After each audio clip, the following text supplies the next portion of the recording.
Assalamualaikum warahmatullahi taala wabarakatuh mbokk yi ñu ngi leen ay nuyu di leen jaajëfal di leen bismillah tam Kibaru Network gannaaw buñ leen nuyoo mbokk yi ñu ngi leen garal ab xibaar jëlee ko ci kenn ki nga xamanteni moom moo nekkoon lead councilor ci TRRC kii di Essa Mbay Fall moom mooy wax mbir yu bari nga xamanteni moom la gis Gambia di doxee te doon loo xamanteni waru mun a am si biir réew mi le mu ab tuuma boo xamanteni waxul nañ ko nag tegoon nañ ko si ndondolam di wax ne moom ab Madiya la woon Essa Mbay Fall dàq na wax bile lu mu ci teg di ngeen ko dégg si xibaar yi la Essa Mbay Fall continué na nag di wax IEC taxawaayam li nga xamanteni moom waroon nekk seen taxawaay si sànni carte bi nga xamanteni moom mooy am si réew mi ak li nga xamanteni moom la ñuy def loolu yëpp Essa Mbay Fall wax na ci dinañ dugg si waxtaan bi wala gën see xuus su ko defee suñ si paree ñu gën a yaatal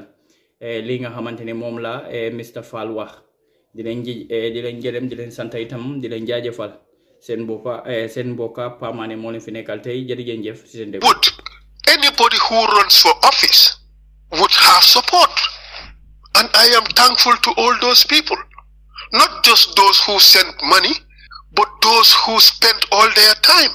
I am thankful to all of them. Those who gave us advice, those who gave us ideas. Karim Khan xam naa ne sa friend la sa colleague la ndax endoson na pour nga run for the presidency in Gambia.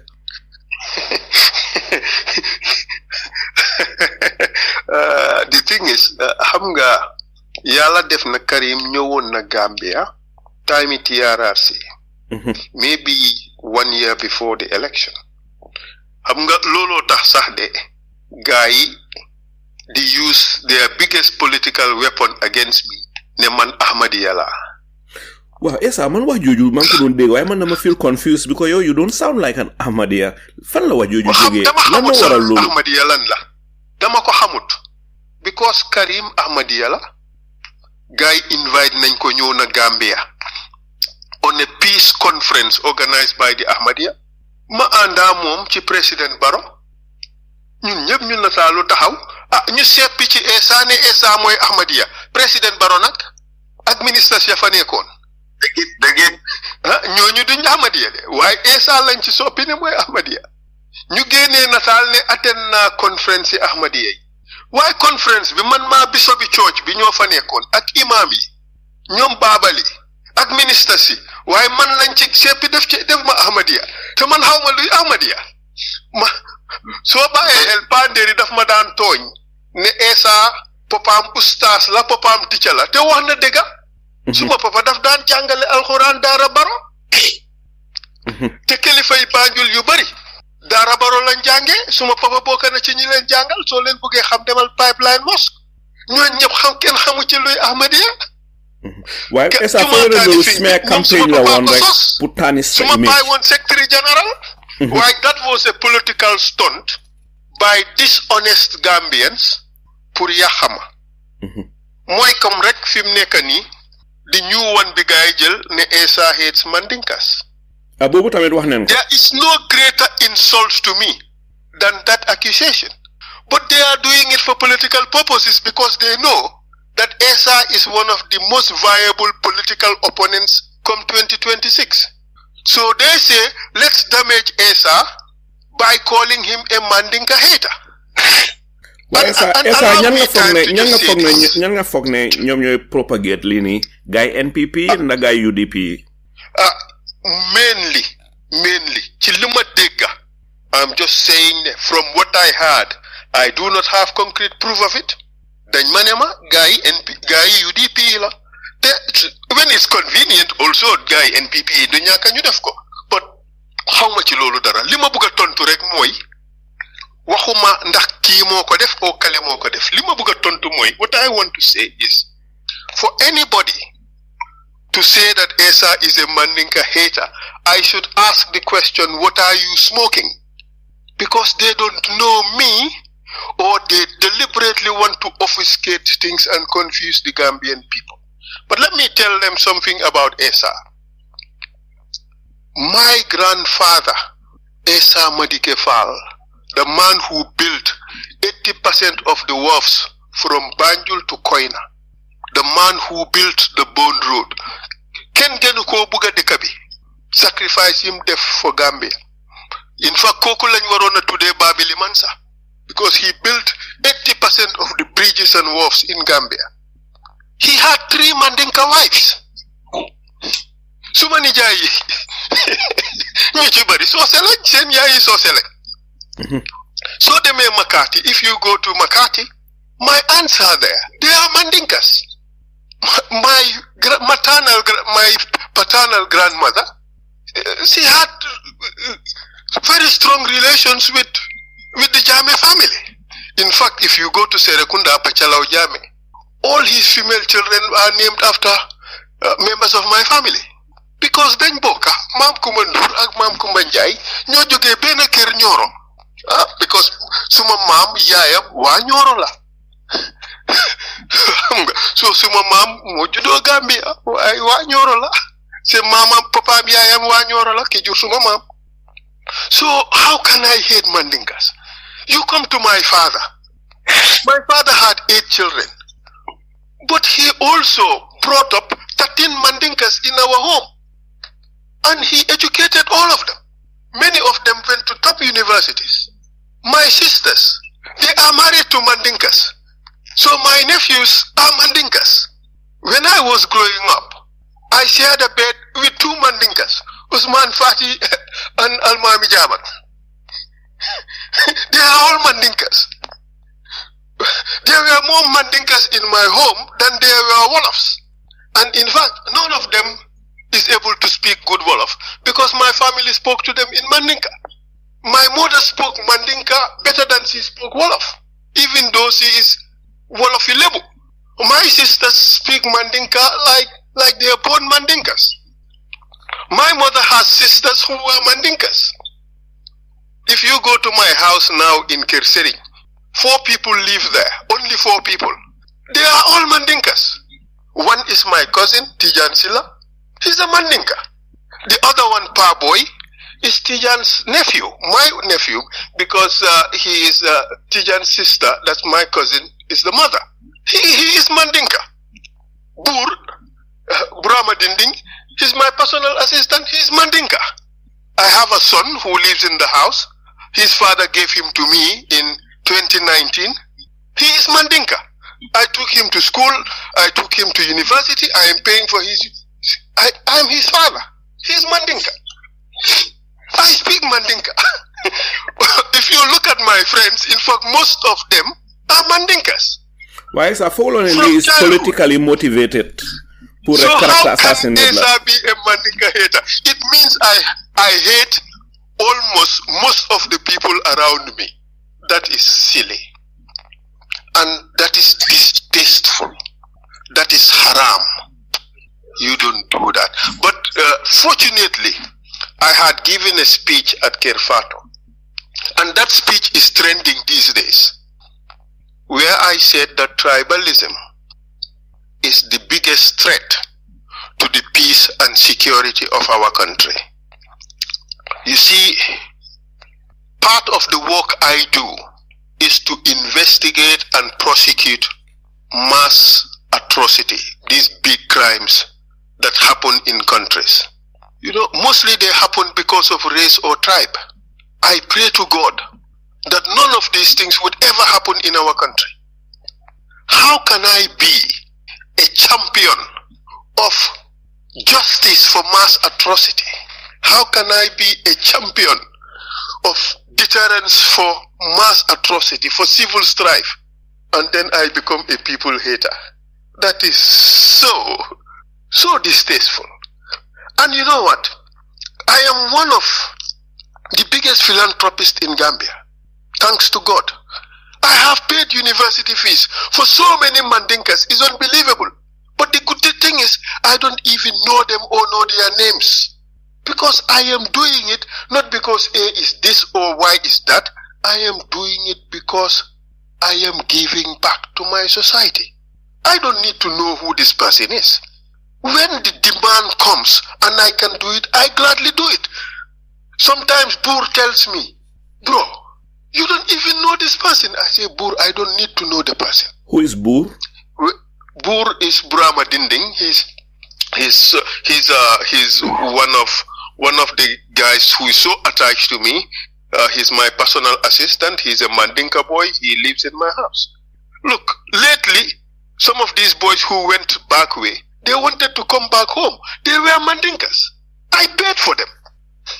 Look, so for anybody to associate me with tribalism, I think that is the biggest insult that person could make against me. They don't know me, or they deliberately want to smear my character. They want to use that to damage me, to create hatred from the Mandinkas towards me. It will not work, because Gambians are smart people. It can work only temporarily, but it will not work in the end, because Gambians, they know what is up. They know the truth. And you know what? Our people are also religious. At the end of the day, they want to ally with the truth.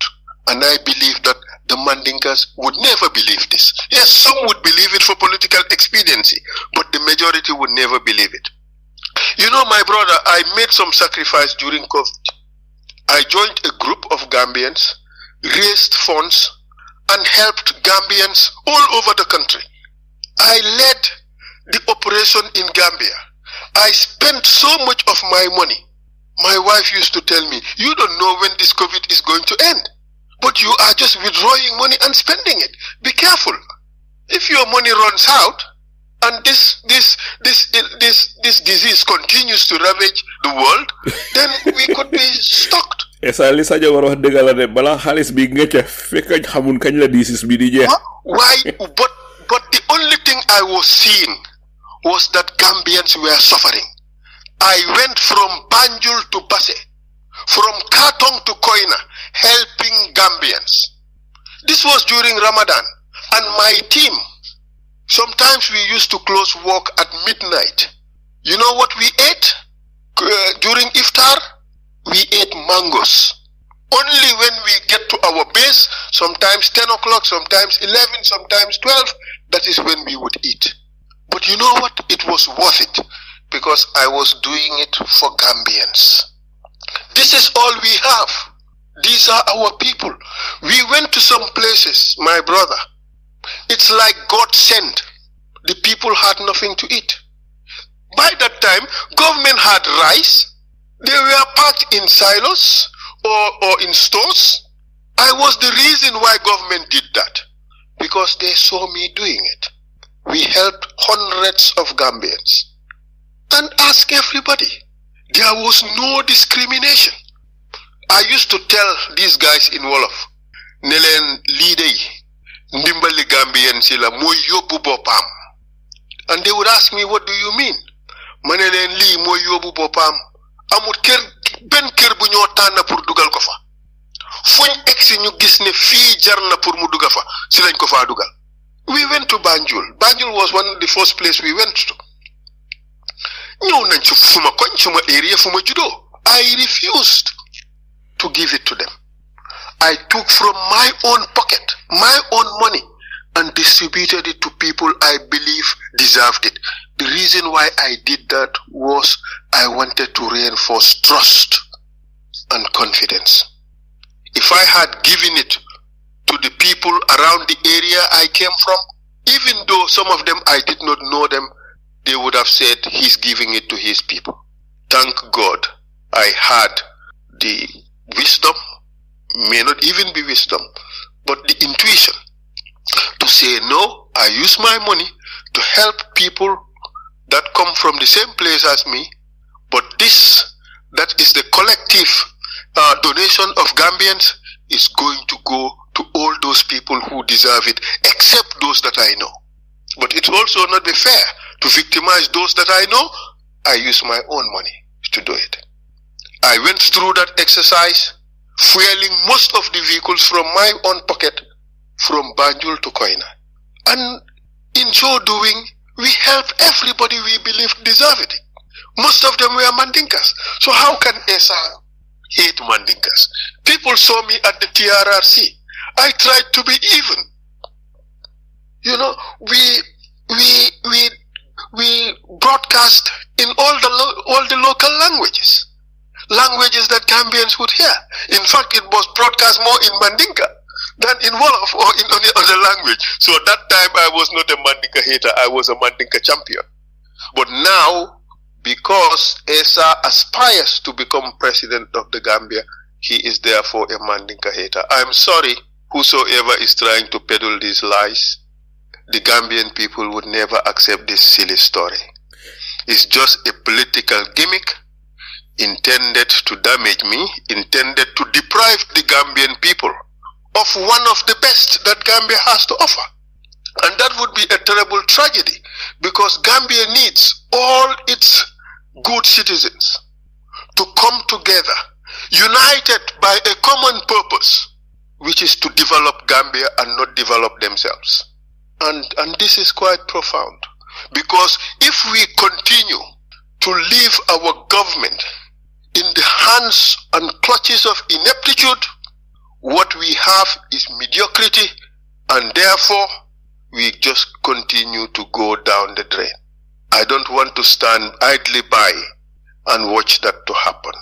And that is why I am putting myself in the arena, in the hope and the belief that the Gambians would see that of all this lot, perhaps we have better options. And Essa could be one of them. Thank you. Honorable Essa Mbye Fall, dega appreciate nen time bi nga jël way.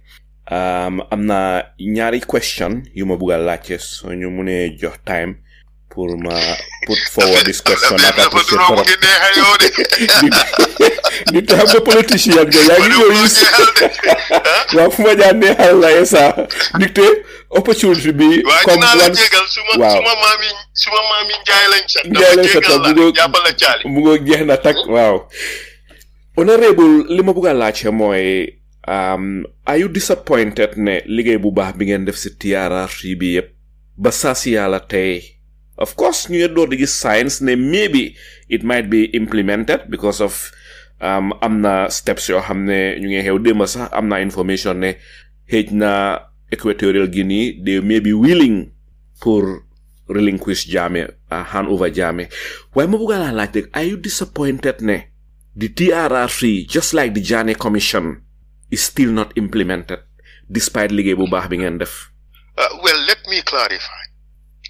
Jammeh Commission has been implemented, but in the fullness of time, we would realize that it is the worst thing Gambia has done to itself in the fullness of time. Okay? Parce que liñ ciy dégg ne noonu la demee is just like a reinforcement of liñ fi doon jéem a génne, which is massive corruption. So, bon ñu toog déglu ba Mamadi génne bugam bi su ko defee ñu at least hear one side of the story yaakaar ne the other sides of the story tam dinañ feeñ. soo ne Mamadi kan nga miin kan mooy Mamadi? Kan mooy Mamadi? Kii nii naka waaye docteur Kurang. waaw Mamadi Kurang waaw. Okay. waaw docteur Kurang waaw. Okay. So, lolu someday Gambians would want to know the truth about what has happened. So, the TRRC is not so badly affected. Okay, bala mara Essa bala nga ñëw si TRRC bi dafa am lu ma wala ci Jammeh Commission bi. Jammeh Commission bi dafa amoon ñoo xam ne dañ leen baan. Adama Barrow mu ngi jëlaat ñooñu di leen reinstate into government. How do you feel about that? Well, xam nga ñaari affaire ci nekk.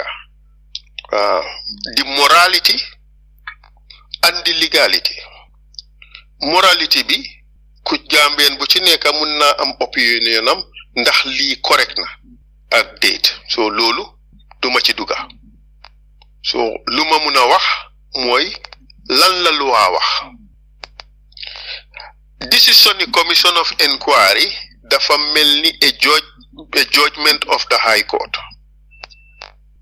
So mu ngi mel ni decision bi commission bi def High Court ba ko def. So mu ngi mel ni rek koo xam ne convict nañ la sentence la. Noonu la mel in terms of effect. Waaye suñ constitution bi jox na président bi doole pour mu mun a jox nit a pardon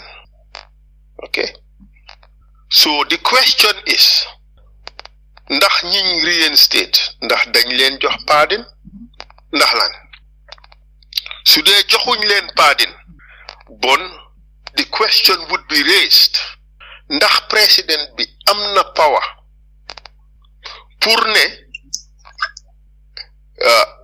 commission of inquiry joxe a decision bi get approved by a white paper président bi turn around def leneen lu ko neex man fogguma ne président bi am na doole boobu in administrative law that decision could be vitiated by a lot of factors bias sang fa improper procedure sang fa it's basically all the shenanigans of maladministration. Why? Xamuma, to be quite candid, whether there was a pardon or whether Dafko just deaf on the basis of his whims and caprices. Motax tam may de gëna advocate ne one of the principal things Gambia must do is to ditch this 1997 constitution. Principal things Gambia must do is to ditch this 1997 constitution. It started as a glorious people's constitution, hamna ko, parce que man ma binda the preamble of that constitution. Essa suma balale rek so tege fo sa baram dina ñew ci constitution bi way dafa am feena fuma bañ dañu jaala ko. Essa bo setlo tamit honorable Mbay Fall bo setlo TRRC bi ñu tok dafa am ñoo xamne dañ leen ban waru ñëw liggéey into government waaye ñu toog gis Adama Barrow jëlaat ñi nga xam ne just like the Janneh commission jël ñoo xam ne si TRRC bi dañ leen baan ba pare indiwaat leen government ma bëgg a xam rek yow yaa ngi noo liggéey si TRRC bi nga gisee Adama Barrow def lii what were your first thoughts? mooy li ma laa wax nii rek ñaari mbir a ci nekk xam nga we have to realize ne president dafa am powers so moo tax may doon wax ne ñun we should ditch this constitution is a dictatorial constitution and we come up with a constitution that represents the democratic aspirations of the Gambian people. But that aside, president bi amna the power to make certain decisions. Te man fofu la ko wara sété parce que suma ko sété from the moral angle fofu nit ñi dañ fa dé am disagreement. Fu nit ñi waruta am disagreement moy what the law says. So the question is, ndax president bi amna the power to overturn this decision after a white paper has been issued endorsing the decision? You are a legal expert, Honorable Fall. You foog ne Adama Barrow amna the legal power to turn the decision. Foog ne amna the power to do that. Legally. So fekene there is hamga because decisions of commissions of inquiry are not necessarily final. The decision is subject to two things. One is subject to appeal, the other is also the white paper. The white paper of the government comes to accept the decision. So after the white paper has been issued and the decision accepted, the question is, can the president now overturn that decision without going through any legal process? Okay, I'm putting it to you, Mr. Honorable Fall. Do you think Fongane Adama Barrow amna the power put turn down? But loolu lay ñëw ni li ma bëgg a wax mooy ne suñ joxe wut a pardon, he does not have the power because dafa am pour first joxe a pardon, which is also a presidential prerogative. Having given a pardon, then Mudora muna overturn the decision. But hamga, these things are all politically motivated. So in law, that means it is an improper consideration. But someday we would get to all this, and there will be some form of accounting. Honorable Fall, do you feel like your work at the TRRC was wasted because? Oh no, far from it. Far from it. One day the findings of the TRRC will be implemented. But let me just give me 5 minutes to talk about that. The findings of the TRRC are extensive. We had 268 recommendations. Okay, and 265 of them were accepted, which is significant. It's a staggering achievement. I mean, considering that the TRRC had a lot of political implications. So the first success of the TRRC is the vindication of Gambians. We showed the whole world that with the right mix, we can achieve wonders. And that is, the mix is, get competent and qualified people in right places and give them the right tools. They would deliver. Gambians are very talented. And look at the TRRC. The people there were carefully chosen. Okay? It's a mix of very educated PhD holders to people who could not read or write. But we produced magnificent results. The reason is the right people were put in the right places.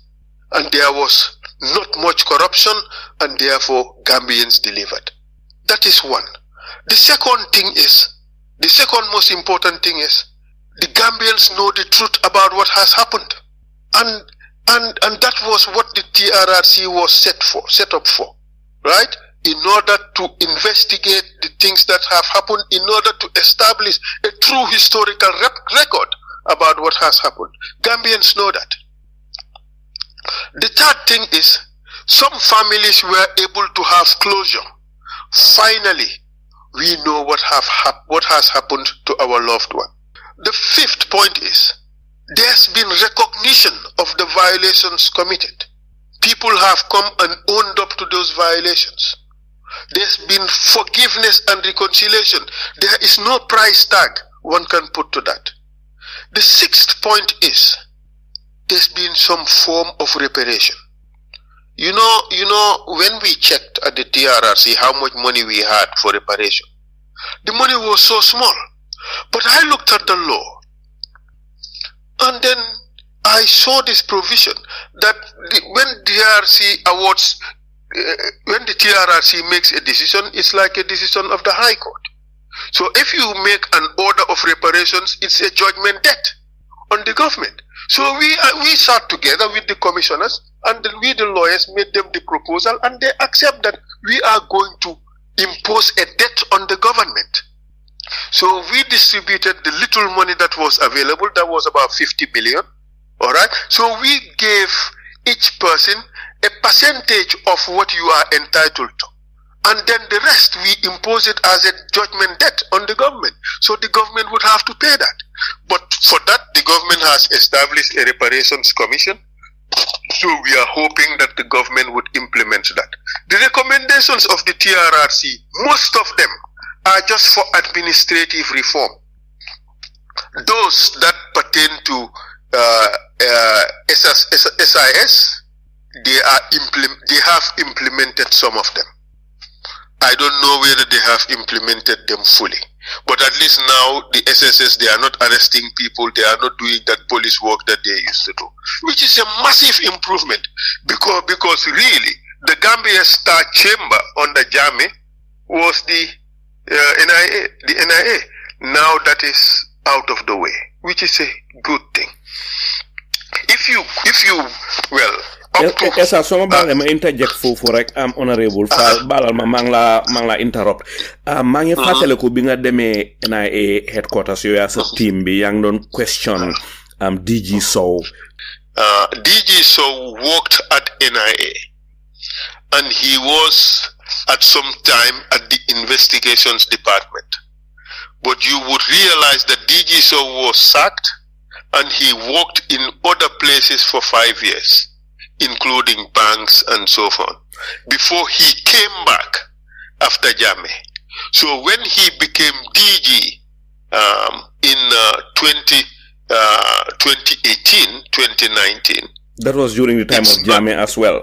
It's not that he Jammeh, was DG. Mm-hmm. Yes, he was not DG during Jammeh's time. Okay, during Jammeh's time, mo musta neka DG in the NIA. No.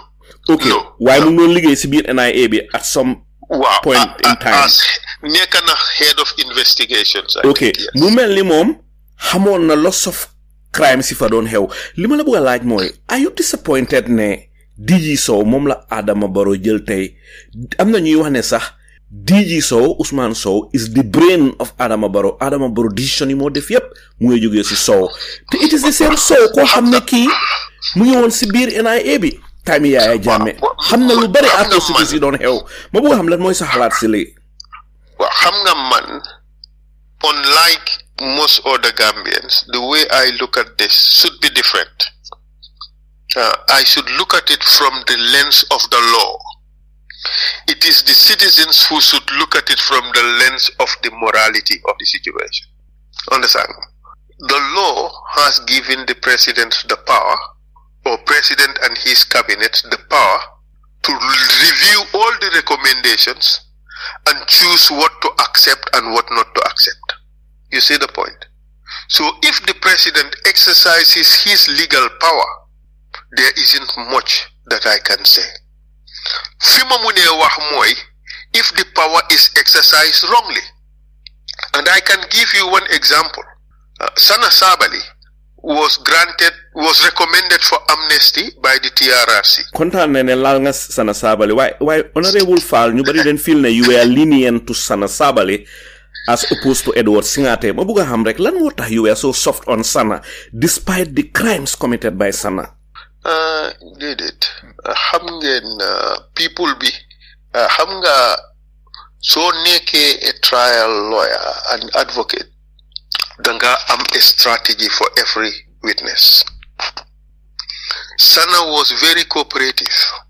He accepted everything that he did. Ku ñëw ne la waaw nangu naa maa ko def looy xëccoo moom. aw ma dara lu ma xëccoo moom ñëw na ne man maa ko def jégal leen ma fenalut kenn waaye tam seetal lañ ko def Sana liñ ko def daw na yaram de te ñan ñoo ko def wax ma tur bi moromi soldaarami du ñoom waaye du mooy rek ñoom Edward ok Honorable Fall Sana tamit lim def ñaaw na de xaaral ma jeexal foofu waa xam nga man suma liggéey mooy woon pour wone ne kii lii la def te lim def dafa yaaxaluwaa man looloy suma liggéey moom ñëw na mu ne la waaw man maa ko def li ngeen wax yëpp dëgg la baalal leen ma te ñun loolu lañ ci doon ut kooku bareetuma lu ma ko wax. Edward nag lan moo tax sa diggante Edward Tenson. waaw waaye déglu ma gis nga Edward Tenson biñ amoon it was very little but also pour man as a lawyer it was very important pour ma am the result that I wanted. Edward dafa accept 14 killings yépp la Edward nangu am na ñaari killings yoo xam ne sax the evidence I had was very little. Edward moo ko gën a dëgëral mooy the killings of Kebute ak beneen jigéen at Denton Bridge xam nga loolu Gambien su bari xamuñ rey boobu noonu. boobu mooy woon the eve of the 1996 election bu gaay UDP doon dem Bara pour jëli Ousseynou Dabo so gaay gàppaleen ci bridge bi ambush leen fa lañ attaqué gaay Kebute ñu dóor ko bem dee ndaw si ñu jam ko ci weenam bi mu dee subsequent xam nga boobu Edward moo ko gën a feeñal so man fi ma amoon na Edward problème mooy dafa bugg a simmeeku def gi ci ñeneen d'accord rek ne bokk na ci parce que mu ngi woon ci groupe bi loolu mooy trivializing his own individual contribution and I wasn't going to accept that and moo tax in the end he accepted it. Honorable Fall mu bëgg a xam rek am na ñu doon wax ne because of Koro si seen dem si yàlla na ko yàlla xare aljana am na ñu doon wax ne Koro sa friend la woon so mer gi nga amee woon si leen rey Koro danga ko sotti si Edward because Edward pare wutoon na ñëw clearly involvement am si Koro ma bëgg a xam rek lan moo si sa xalaat. waaw xam nga people dañ dee wax rek te xamuñ li ñoo wax lan la xam nga Gambia mooy dëkk boo xam ne nit ku nekk rek danga am a file a dossier on the next person full of utter garbage and fabrications Radio Kankan. without having any information about this person. TRRC bi lima gis ci Gambian lawyers musuma ko gis ci aduna dama ñew sax tok ben place sax nit ñew ne ma no ki ni nga ko waron a questionner la nga ko waron a laaj man ma nek lawyer almost 30 some years di ko def at the highest level yow musulo duga ko xamulo sa affaire bi naka la nga buga ma ñew wax ne ma ni lañ ko waron a defé I just have the humility for talk for rek smile pour ça munna am sa wagade you know. But anyway, that is who we are as a people. We are all very opinionated, which is a very good thing also. Why Koro sa friend la won Koro Sise. But let me come to that. I knew Koro, and I loved him. But we were not close. Suma hariti la close alone. But me, Koro and I were not close. Koro sister am suma classmate la won at primary school koku gisuma ko for over 40 years. Okay, Koro was one of the mentors for one of my close friends, Abdul Salam, you know, so we all loved Koro, and he also worked with my friends, so we all loved Koro just like Halifa Sallah. We all looked up to them. These are people yo xamne ñun dañ leen cherisoon parce que ay jangakat lañ won. Okay? But that is it. But when I do my work, it's not personal. When I do my work, it's completely professional. What happened to Koro was a terrible tragedy. This was the first state-sponsored assassination that I know to have happened in my country. I had to stand firm and made sure that the truth came out. Yo, suma fa togon di yohi. Dinañ ne sax Edward amna lu ma defal. My job was to bring out the truth, bring out the evidence. Leg nit ki melni Sana Sabali nga xamne dafa ñew soko raayé rek mu daanu ñeena ñi ñew dëgër boppa dafa nekk rek nga nekk dentiste bo xamne da nga am pour jël playa di buddu bañ bi di ko bujj di xëccio mom be bañ bu budé ko. Waaye honorable lan moo tax ku melni Peter Singate invite leen ko ci TRRC bi. Waaye sëñ bi waxal loo xam nak. Okay, invite ngeen ko. Okay, ma laaj la. Okay, na invite ngeen Peter. Na invite ngeen ko. Waaw, ma rephrase mo wax ji. Nit su nekkee ci beneen dëkk lu nekk dafa am procedure, dafa am fu mu war a jaar. Understand nga? Ba pare dafa am li ñoo ooyee judicial or legal assistance. Xam nga that happens between states, and the states have to be cooperative. Fofu la ci mëna em, you know, but xam nga Gambia rek people make assumptions about things that they really don't know. So we tried to bring people kenn rek la xamne trying pour indi ko moy Jammeh. Why? Trying pour indi ko because we believe that it would have been disruptive. Okay? And even so said law, the new law passed by Gambia, there's a possibility that the trial could happen in another country because bringing Jammeh to Gambia for trial could be disruptive.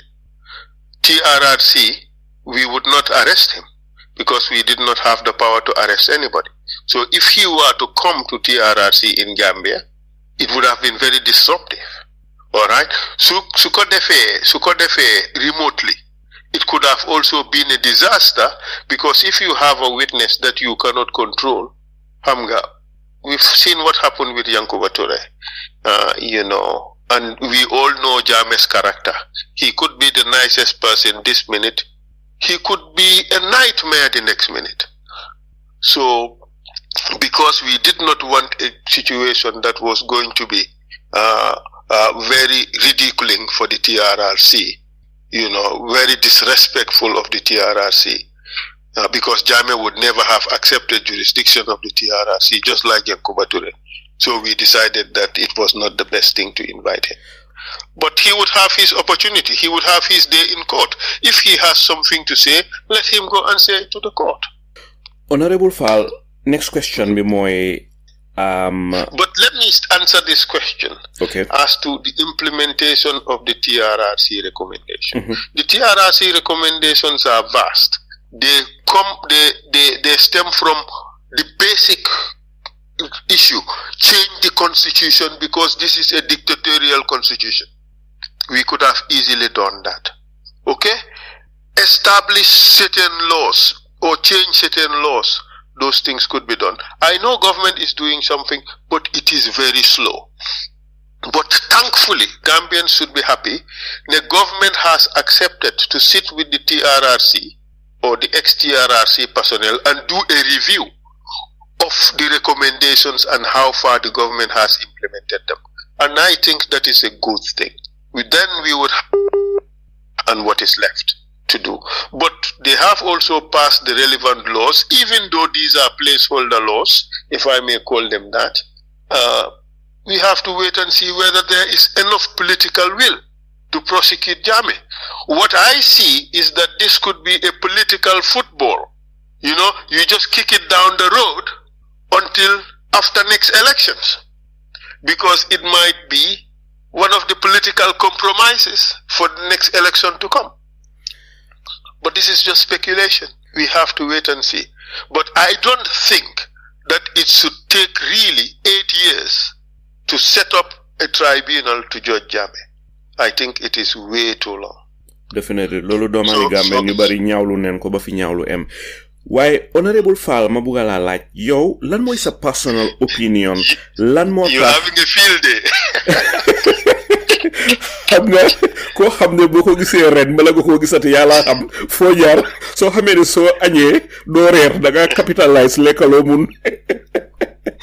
Honorable Fall ma bugga laa laaj rek waaw ma bugga laa laaj rek Constitution Review Commission bi def na very good job.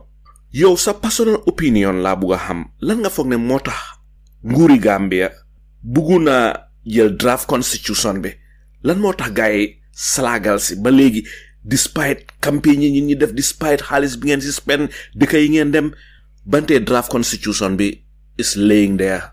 Lan mooy sa personal opinion moo tax government draft constitution bi is laying there. Lan mooy sa personal opinion moo tax government slacks. It was allow me 5 minutes to do this. Okay. This was a political ping pong. You know, if you play table tennis between Russia and China, it becomes difficult, especially now between US and China. It's a very difficult game. Mind games and all sorts of games get involved. That is what happened in the Constitution. I am not a big fan of that Constitution, and I have a lot of reasons for that. The drafters are people who worked with me. One of the main consultants taught me at master's level in writing constitutions. That's Professor Albert Fiadjo. You know, so we are disciples of him. Man, Janet Sala, our Cisse, Cherno Jalo.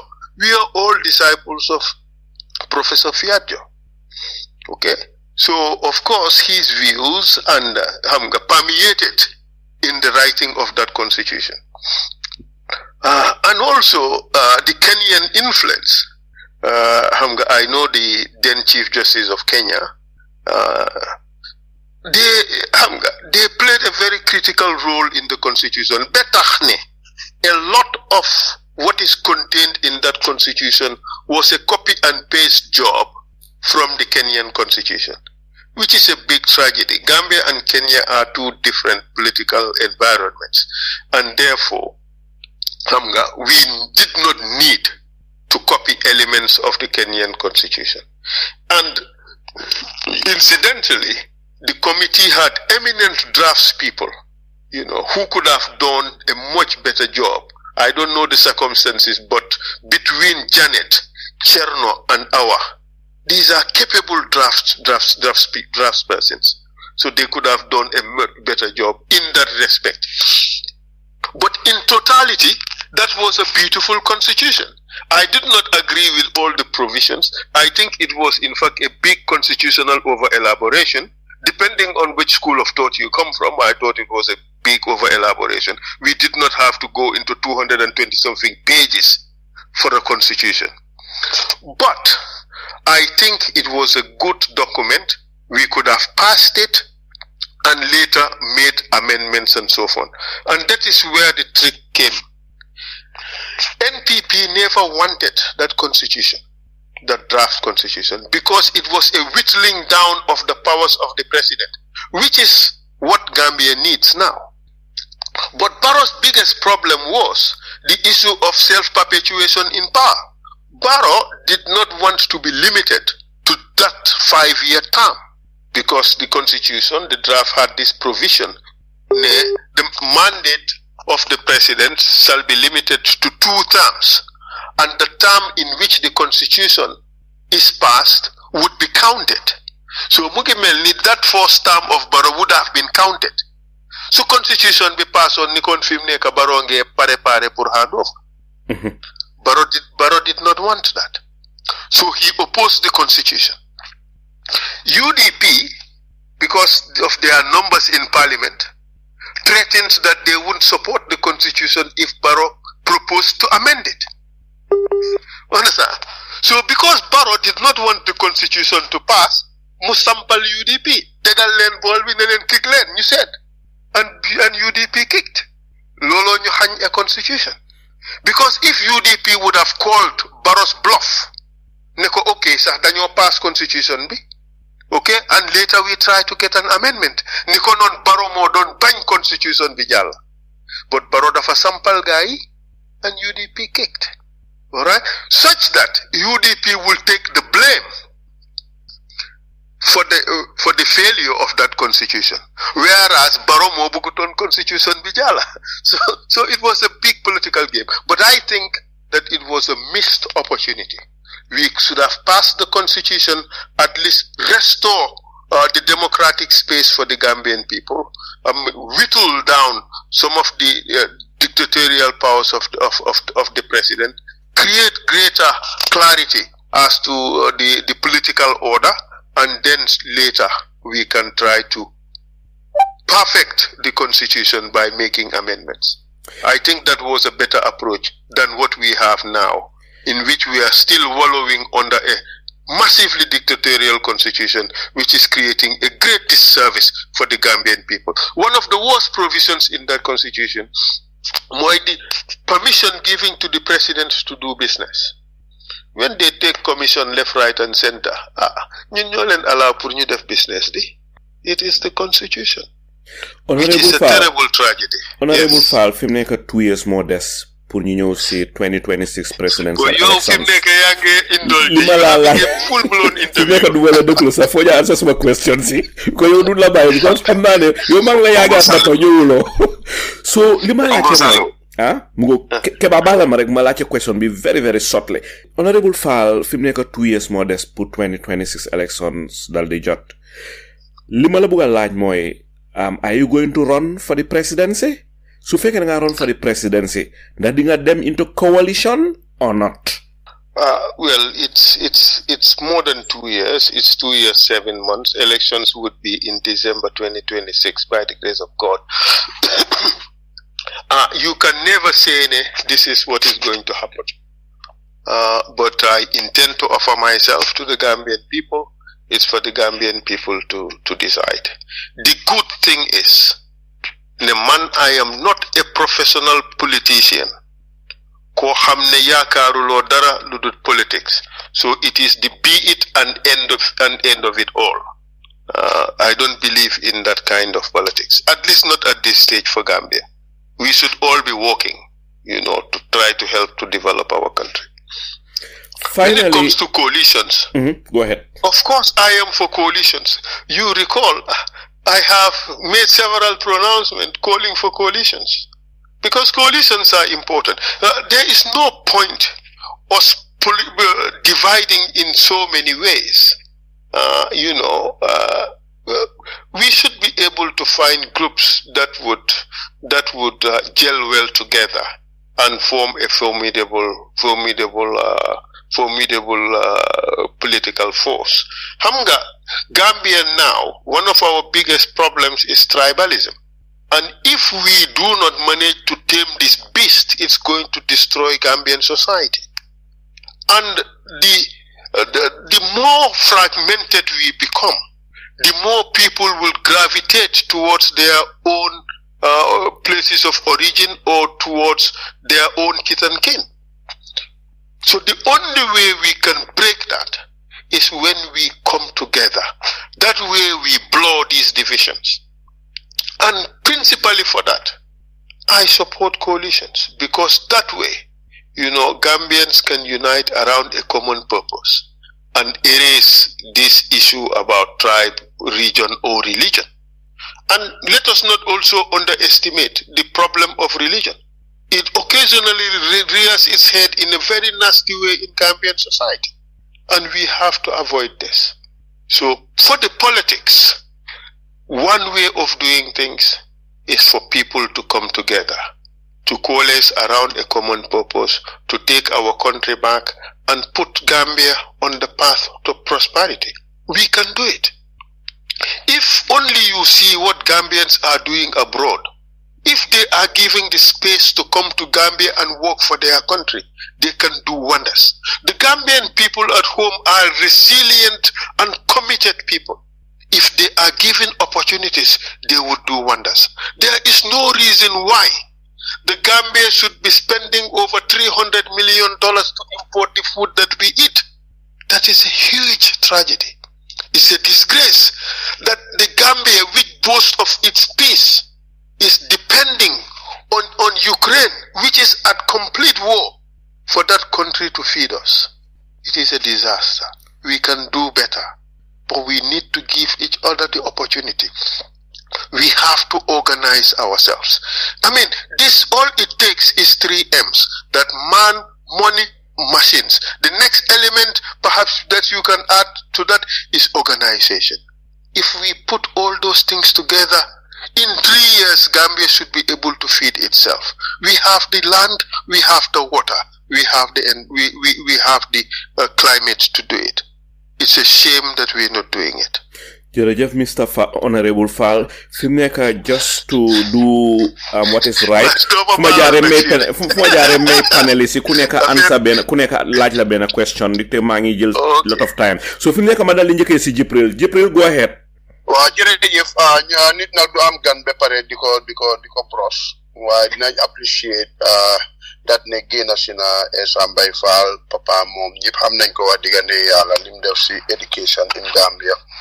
Li moo wax itam Kura Fall in Makati man mi xam naa ko si APRC la mbokkam la Gambian la papaam ku baax la liggéeyal na Gambia moom Essa we are proud pour gis ne doomi Gambian in IEC ak other areas ne ñu ngi depend on their skills.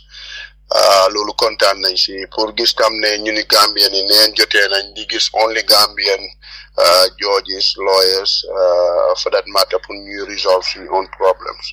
Loolu moo appreciate nañ ko so nañ ko jox the benefit of the doubt ne gan dan ko teral te nañ appreciate all the time ñu waxtaan because lii rek lañ amantel. There's no hard feeling for anyone. I'm very happy about that. I'm not the moral ethics to come before the Gambians for lim liggéey ñu laaj ko mu tontu. I wish that everyone does it that way, whether it's wrong or right. Jërëjëf. Honorable Fall, any response bala ma dem si keneen? Li ma am pour wax ci loolu rek mooy rafetal ko. Parce que man lii laa gom values yi laa am mooy ne nit ki ci loo mun di nekka ngay jiital dëgga ngay jiital xorma ak teranga ngay def mu rafet soo leen amee diverse opinion sax nañ mbukkante ci anam bu rafet suñ ko defee rek Gambia would begin to change into a much better society. Moo gën léegi shouting matches yuñ dee am ba tax sax duñ dee déggante xam nga ngeen di waxtaan te déggante wu leen dafa xaw a doy waar soo Jibril jërëjëf xaw ma nag bii ban Jibril la de waaye daal Jibril Fadiya mu Yaya Jammeh te support APRC moom nga daan dégga freedom waaw ki mooy Jibril Fadiya display nga value yoo xam ne admire naa leen. Thank you very much Mr. Fadiya. jërëjëf honorable Fall ñu dem si keneen fi mu nekk ma dala ñëw si Sajakal la nga am pour laaj honorable Fall. waaw honorable di la gërëm di la sant.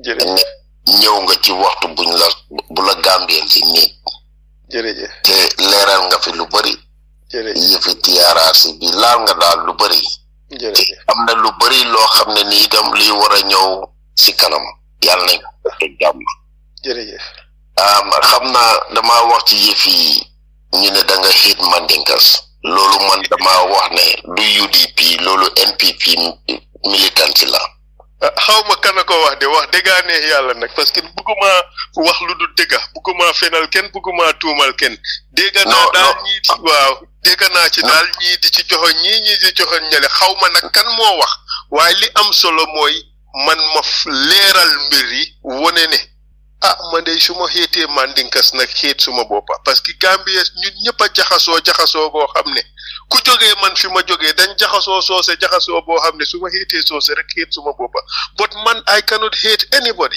man I am a lover of human beings all I do is to promote the values of humanity. waaw soo gisee ma wax loolu gis nga during campagne yi 2021 election bi amuloo problème ak UDP déedéet NPP ñoo amoon problème ak yow waaw because NPP dañu tiitoon torop waaw and that was the truth so foofu rek la ñoo mun a côté ne lii is from NPP because of xeer yuñ la daan sànni wax nañ lu nekk because ñoom xalaatuñu woon sax UDP yow lañ doon xalaat as di target ne yaa bugg a jël seen place dëgg la parce que man ki ci gën a kowe wax na ma ko waaye just pour wax la ne and let me say this in English Ousainou Darboe and I had a fantastic relationship. We live in the same area. We used to pray in the same mosque. When I used to go to work as a young lawyer, he would take me to work. I did not have a car. And because I was so young in the legal field, I depended a considerable extent to them, the seniors, sometimes for guidance and so forth. And guess what? I had the opportunity to be counsel at the commissions of inquiry. I did the public corporations. I did GAMTEL, I did Ports Authority, I did GPTC, and a lot of other public corporations. Ousainou Darboe used to be on the other side in the GAMTEL case. I am representing government. He is representing the GAMTEL employees. He would take me to work. We will go to commission, fight it out, and we continue to have a good relationship.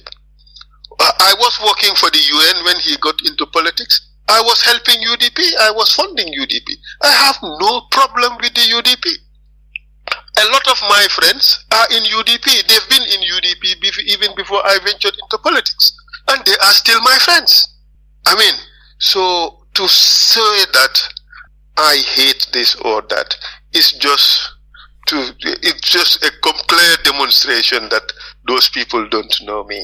jërëjëf honorable Fall mu ngo jàmbaar li nga conclude su ko fee ñu dem si ñeneen ñi non bàyyil ma may chance because ñu ko téye ci line waaw jërëjëf fi mu nekk ba ñu dem si Sadia Sister Oli yaa ngi si biir ban laajte nga am pour laaj honorable Fall ñu ngi ko gërëm di gërëm Essa bu baax a baax lim ñëw yu bali leeral na ko fii ba pare te nekk ko am yartam dik loolu dafa very important nit ki danga déggu ba pare di xam nga soo nekkee ci dara amal gom-gom ci li nga nekk soo man li ma du laajte sax waaye lu ma bugg a yokk ci waxtaan bi mooy bugga naa pour political leaders yëpp nañ try ñu fight about tribalism nañ génne tribalism ci suñ politics nañ génne tribalism ci suñ dëkka nañ seet ci Sénégal nañ roy ci Sénégal amut tukulóor bi amut pol bi amut lii amut lele they are Sénégalais problème boobu nekk fa loolu nañ try ñuy ko dee boole ci seen meeting si ba pare bu ñoo waxa people bi di isi loolu di ko teg pour ñu génne tribalist ba mu set ci suñ politique because tribalist yóbbu wuñu fenn understand nga nit ki soo buggee sa dëkka dem dangaa seet ki nga xam ne moo mun a yóbbu dëkka bi ñëpp ñu rally behind kooku koo xam ne ene na suñ dëkk bi jaama buga naa yóbbu dëkk bi ci kanam buga na koo génnee from 0 yóbbu ko ba 50 or ba 100 nañ toppa ko weda soose nga olof nga nañ génn loolu yëpp understand nga loolu rek ci suñ politique dina baax trop ba pare tam maa ngi waxati ne be mu desee ay 3 months 6 months ñu door di politique léegi la marché Essa geek ak ñeneen a ñeneen nañ door di dugal ci biir boppi Gambian si bi nekkee Gambia yi nga xam ne moo metti di people ak ñoom ban agenda lañ teg ak lan lañ war a def ci li nga xam ne moo tax ñu bugg a nit ñi sànni leen understand nga ñu door ko léegi su ko defee dina dugal si boppi ñun ñëpp ku nekk dina xam ne de waaw Essa de lim ñu tegal understand na suñ problème bi ñoo njànkulanteel mu ngi koo dundaa ñun loolu suñ ko wax nga tegal nit ci ne lii ak lii bu ma toogee lii ak lii laa pare pour def ak Gambia waaye ma bugga ko lii ak lii laa buggal suma réew ak suma doomaane réew foog naa ne loolu dinañu dimbale bu baax a baax a baax. jërëjëf Essa honorable Fall any response bala maa dem si keneen.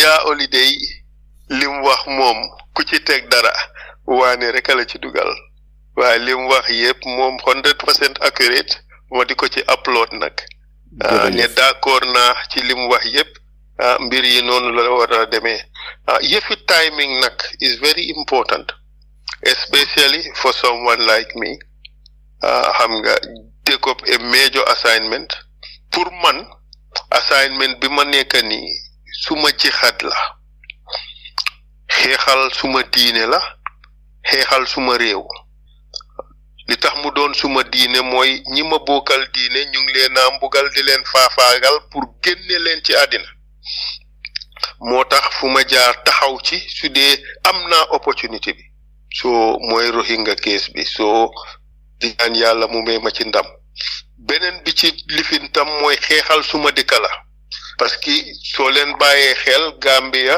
honorable Ba Tambadou mu under the instructions of Gambia government ak OIC bi mooy yóbbu case si case Rohingya case bi to the ICJ International Court of Justice loolu nag mooy case yi diggante dëkk ak dëkk muy diggante Gambia ak Myanmar Gambia di bañ di wone ne Myanmar mu ngi def mbugal goo xam ne ci Rohingya bi which is against the Genocide Convention which is a very good thing àddina yëpp Genocide Convention which is a very good thing àddina yëpp tàccul leen ci liñ def noonu man li ma def mooy ñi def loolu man ñooñu laay toppa pour ñu njoñ leen arrest leen yóbbu leen koot so loolu su ma ko defee it mu ngi mel ni maa ngi dooleel li Gambia def ba àddina yëpp di leen tàccul looloo ma dugal ci lii mu doon lu important dëgg la Karim suma xarit la ñoo dee ànda ñooy def lu bari together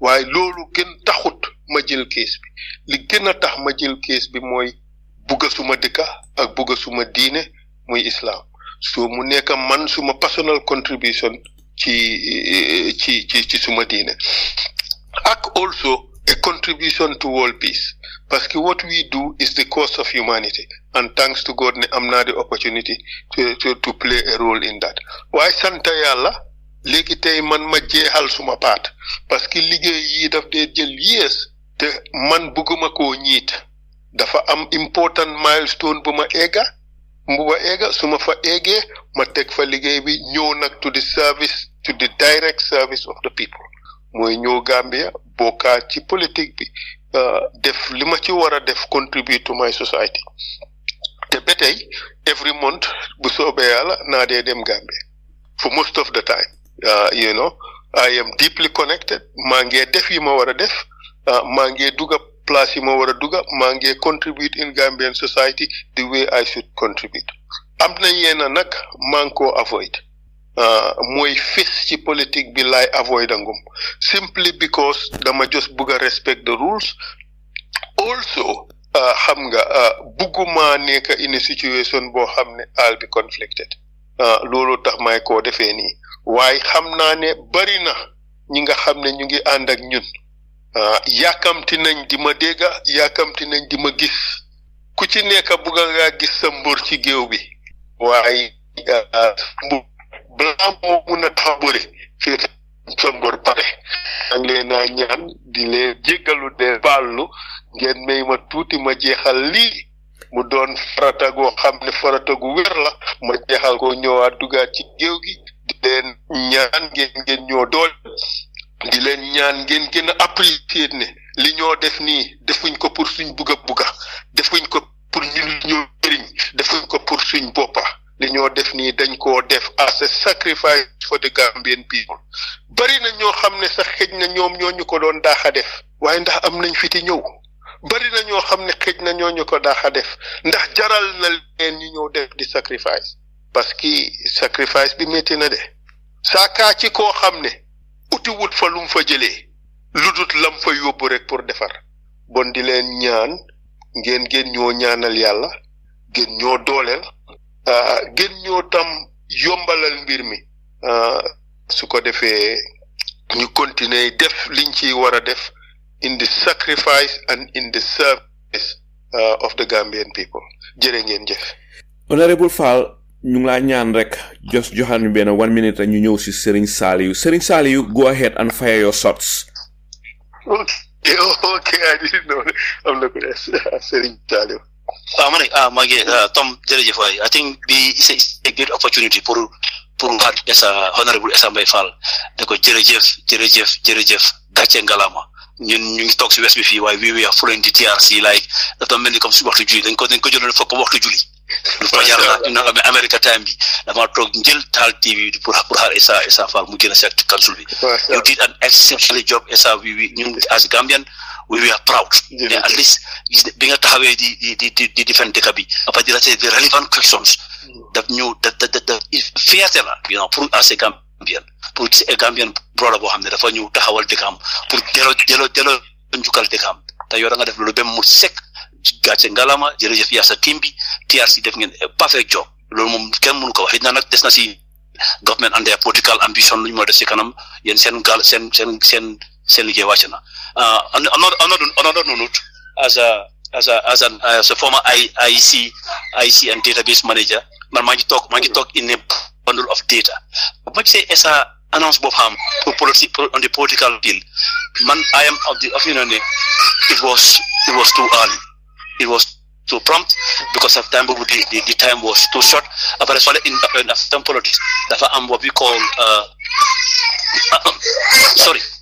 in African politics dafa am lu ñu dee wax ne da nga war a am a political base si political base bi foofu nga dee mën a natte sa boppa na nag yow yaa ngi amoon ñaari fànn bu waxoon ne nga taxaw am benn fànn bu wax ne nga xaaragum tuuti man because man as a database administration in IEC database dama daan gis the demarcation of the political arena and how political party bu nekk fan la base am nekk yow yaa ngi ñëw as a new bis amagula woon base waaye same time comme ni nga wax rek experience la woon tamit pour nga test the waters of Gambia pour xam sa wéet fan la tollu après pour xam Gambia si lu ñoo tunda fana I think soko way and the other end you did good thing by coming out in the first place because soko xoolee the lives of Ousmane Sonko bu mu ñëwee woon 26 dafa ñëwoon ak bi very low percentage mu demaat defaraat bo studio bu xam bi I think yow tam li nga def noonu is very good ñu la gàcce ñu la wax jërëjëf si sa liggéey loolu rafet na trop jërëjëf honorable any response honorable would you like to respond thank you Serigne Saliou for your understanding and for your kind words like I said earlier I mean in hindsight it may have been a mistake but I did not do it for my own self-indulgence I did it as a sacrifice, as an answer to the call of the Gambian people. Well, in the end, it did not turn out to appear that like this was a clarion call of most of the Gambian people, clearly. But nonetheless, it was a call of some of the people, and I felt obliged to answer to it.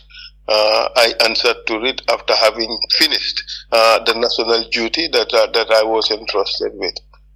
But I have learned from it, and also I have the humility to accept that the will of the Gambian people was clearly not in my favor, and I respect that. And that is also one of the reasons why I did not go to court.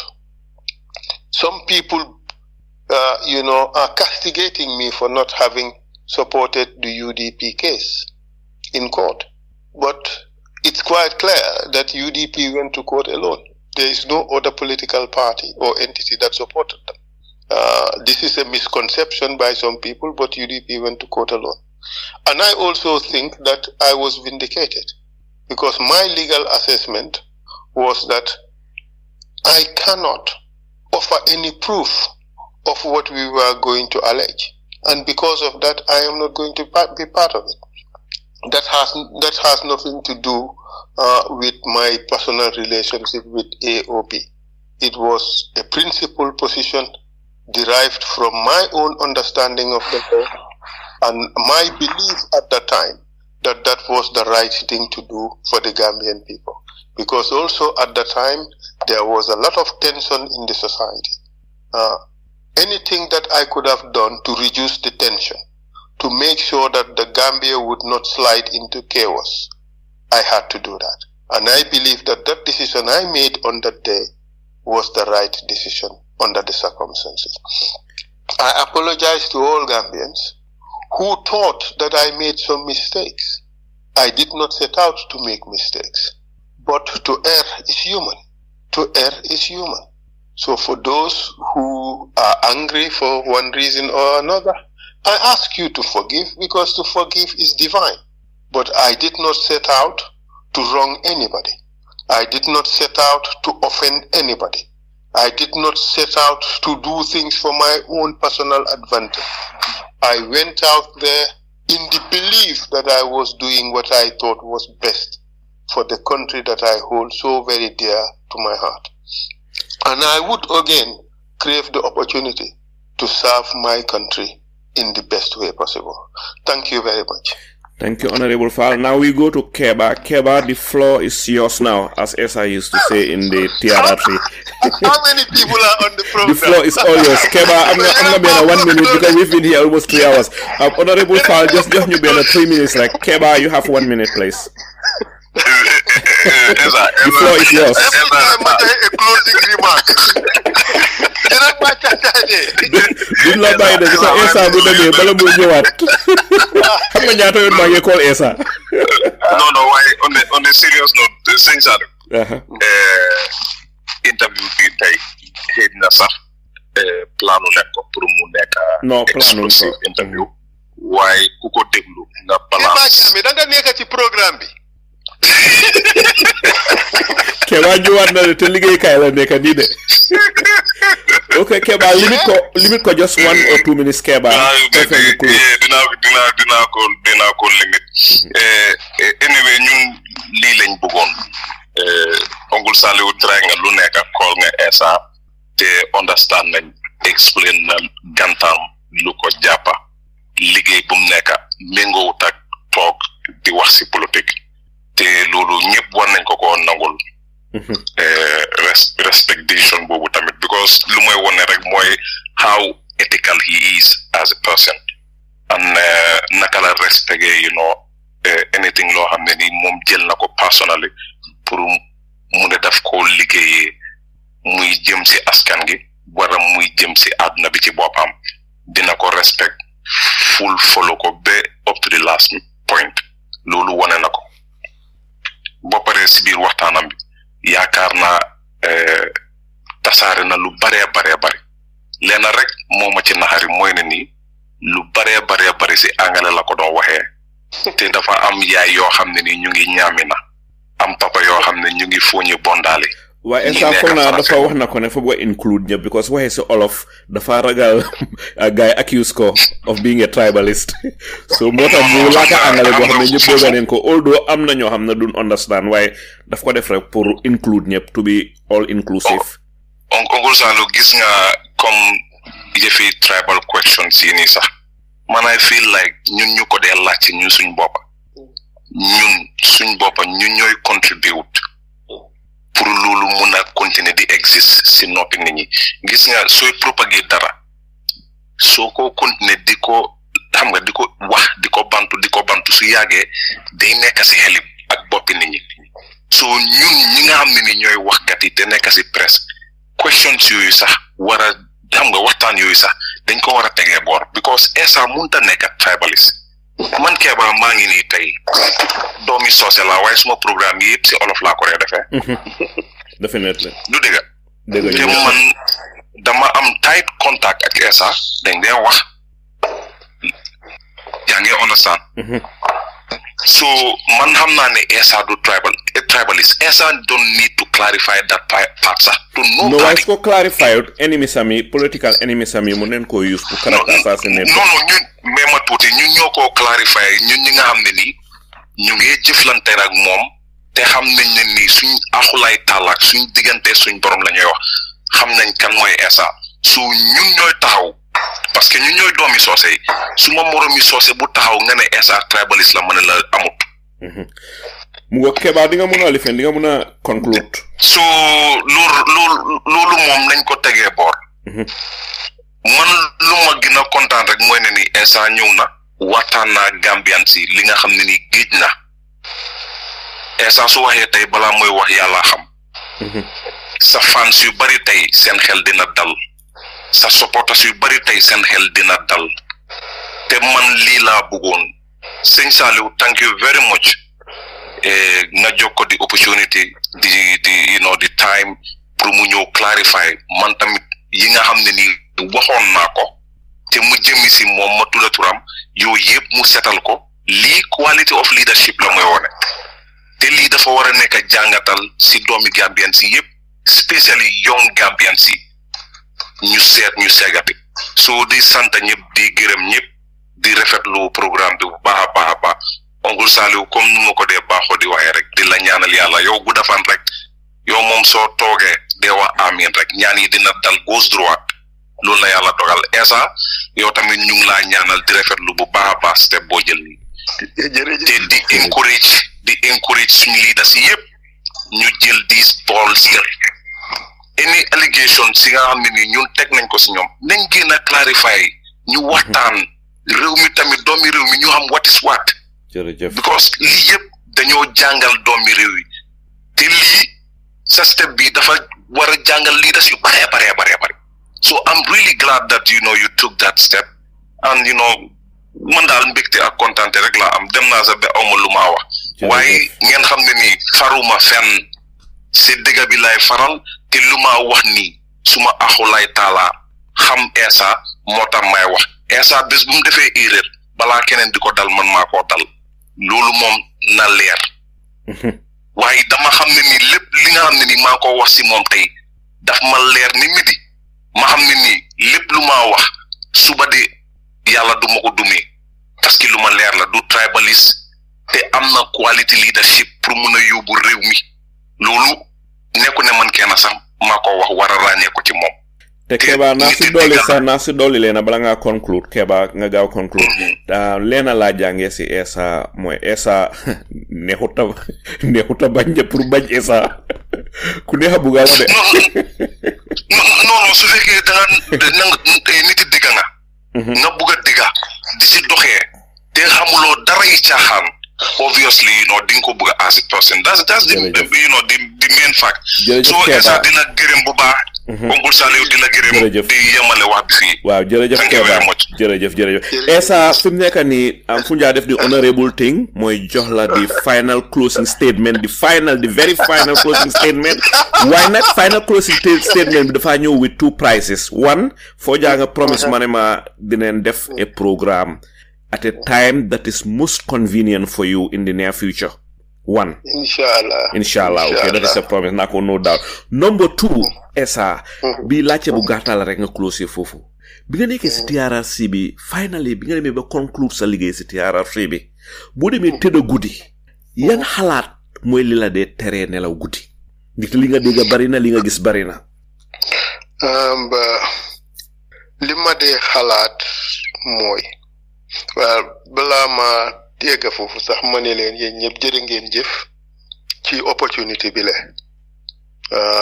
for the opportunity really to talk to the Gambian people and to share my views about a lot of things, a lot of questions that have burdened a lot of people. Di leen wax ne def ngeen liggéey bu rafet parce que ñun ñëpp war nañoo mun a hold a conversation in peace, hold a conversation in clear decency boo xam ne dinañ déglu wante su ko defee ku ci nekk ñu mun a xam li nga wax lan la su ko defee ñu mun a make an assessment of the quality of your thoughts so jërë ngeen jëf ci plateforme bi jërë ngeen jëf tam pour sacrifice bi ngeen jël to discuss issues that concern Gambians at a personal risk too so may leena wax gàcce ngalaama boo leen bàyyee xel TRRC ba ma koo def I had the confidence pour duga fu ma neex Gambia without security musuma nanguwoo am a guard or oddly musuta am xam nga lan moo tax I believed in the truthfulness of what I was doing. I believed in the professionalism with which I was doing it. And I believe the Gambian people are so decent that they would understand that he is doing a service to the country and is doing it in the best way he possibly can, without fear or favor, right? Without ill will, without bias. Xam nga gom googu ma amoon moo tax ma gom le jarut sax pour may am ku may garde mbaa kuy téye suma bagage gom boobu tax na dinaa daan dem yenn place dama gaare suma moto sax Gambien si ñëw ne la Mr Fall su la neexee sax bul tëj sa moto ñun ñoo la koo gardel xam nga loolu humility bi ma ci jëlee ak jàngat bi ma ci jëlee mooy ne if you are doing the right thing for the society you have nothing to fear. But that was such a different contradiction with the truth that I was bringing out on a day-to-day basis. Mu tiital ma lool ne maa ngi dëkk in a society boo xam ne Gambien dina ñëw fekk moromi Gambien këram mbugal ko mbugal yu metti mu daw yaram lool. None of us thought that this was possible.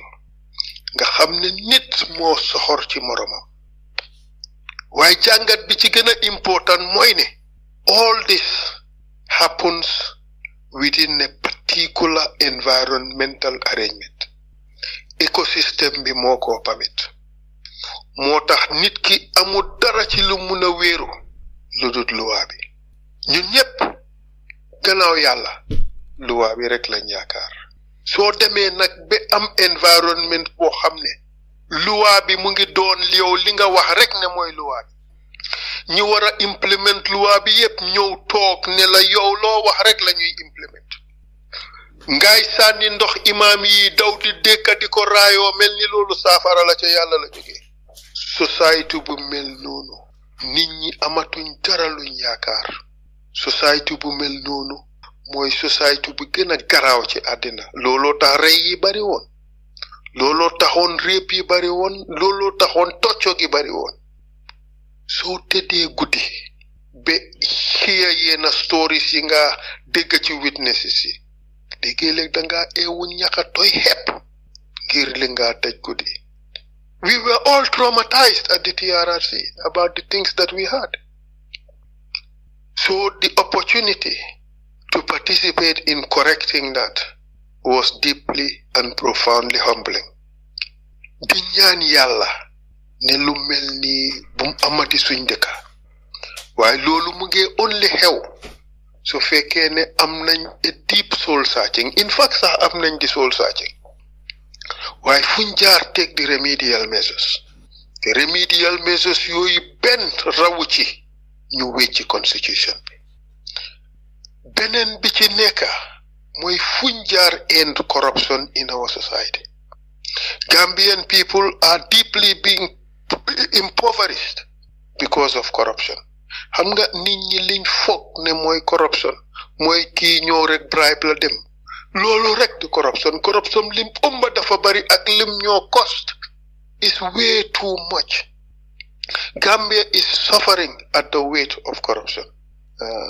Loolu yépp luñ war a wécci la bi ci gën a métti mooy dëkk ci society boo xam ne it can't feed itself su ma ko xalaatee dem naa bés jaaxali pàccaar ndeysaan it was so shocking ma jógee fa dem Kawur no Kuntawur rada ci rice mill ba it was so shocking xam nga ñun as a country Gambia ak eminent people bim am yëpp ak the qualified people yim am yëpp and the brains biñ am yëpp nga xam ne àddina yëpp ak ñu ci naw di ñu tàccul ñun project sax mënuñ koo implement.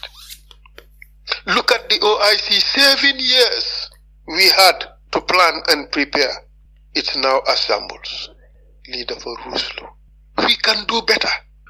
But ñu ngi only mëna def better if we dull the volume, put aside the tribal rancor, reduce the excessive politicking, and we unite around a common purpose, and only one purpose, which is to develop Gambia. Ku ci nekk tegee sa boppa, sa personal agenda, ñu focus solely on developing Gambia. That was the Rwandese formula. That's why they succeeded. We have better educated people, we have a better soil, we have more water than them. Why aren't we going ahead like them? It's because we don't have the discipline. We don't have the organization.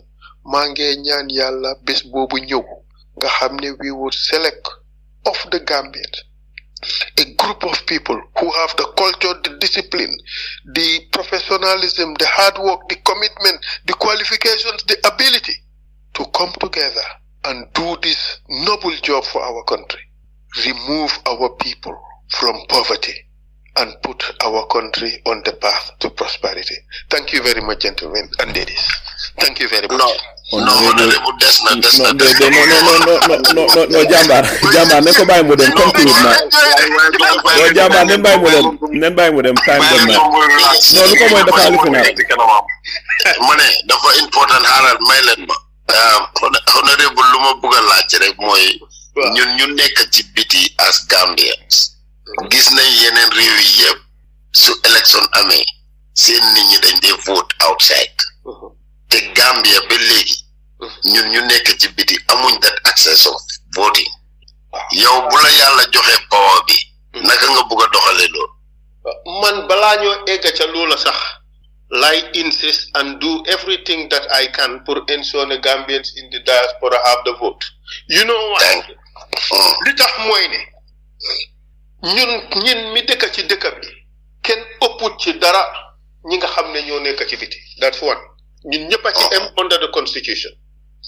Rax ci dolli 60% of Gambia's GDP comes from abroad. Remittances from abroad. ñi nekk ci biti ñoo ñu yore di ndax war nañ leen a foyantoo di leen doyadi loobe di leen aaye to make a decision or to contribute in the decision making of how their country is run. That is massively unfair. It is unconstitutional. IEC amuñ benn right pour organize election without including the diaspora.